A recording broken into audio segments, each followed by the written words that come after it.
Special Little Nobodies presents Give Me Five on the Black Hand Side. Give us 5 minutes and we'll give you a little history. Stolen Voices, the Native American boarding schools. In the late 1800s, a new kind of war was declared, not on land or borders, but on identity itself. Our history books are filled with stories of conquest and power, but this is the story of the children, taken from their families, stripped of their language, their names, their songs. Inside the walls of the boarding schools, silence became survival. They said, "Kill the Indian, save the man."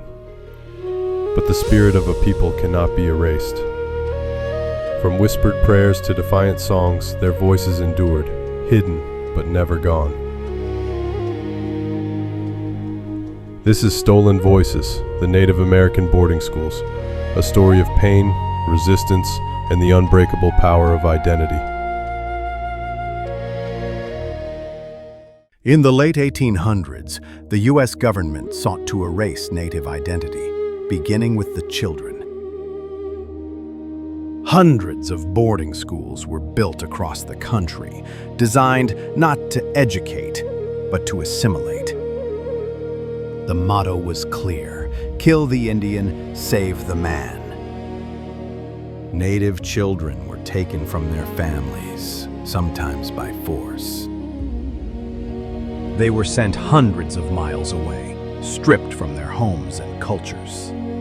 On arrival, they were shorn of hair, forbidden to speak their language, and given new names. Uniforms replaced regalia. English replaced native tongues.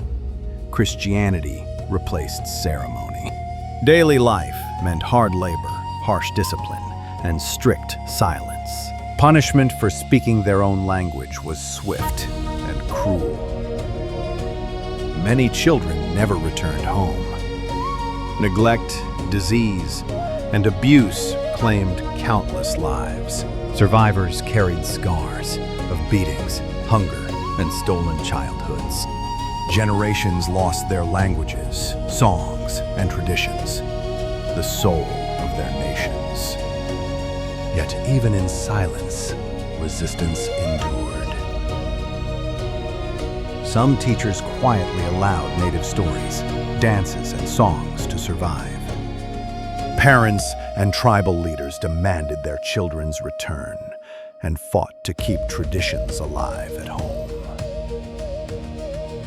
By the mid-20th century, boarding schools declined, but their damage was done.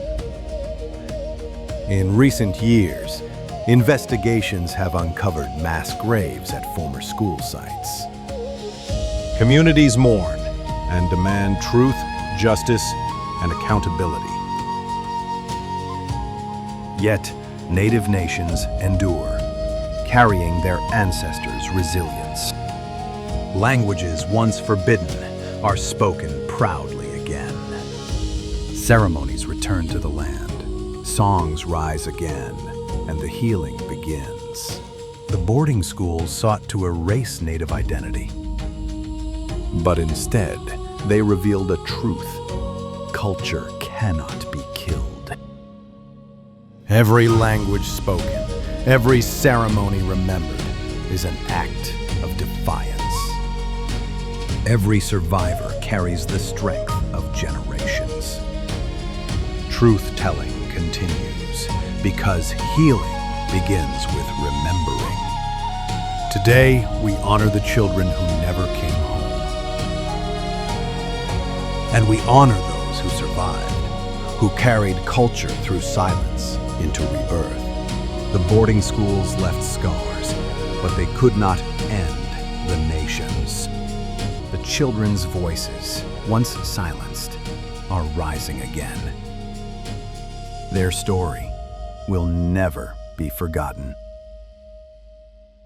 For further information, we recommend the following books: Education at the Edge of Empire, Negotiating Pueblo Identity in New Mexico's Indian Boarding Schools by John R. Graham. Boarding School Seasons, American Indian Families, 1900 to 1940 by Brenda J. Child.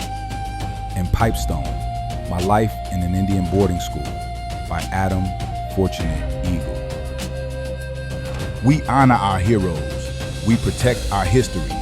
Join us next time on Give Me 5 on the Black Hand Side. Give us about 5 minutes and we'll give you a little history.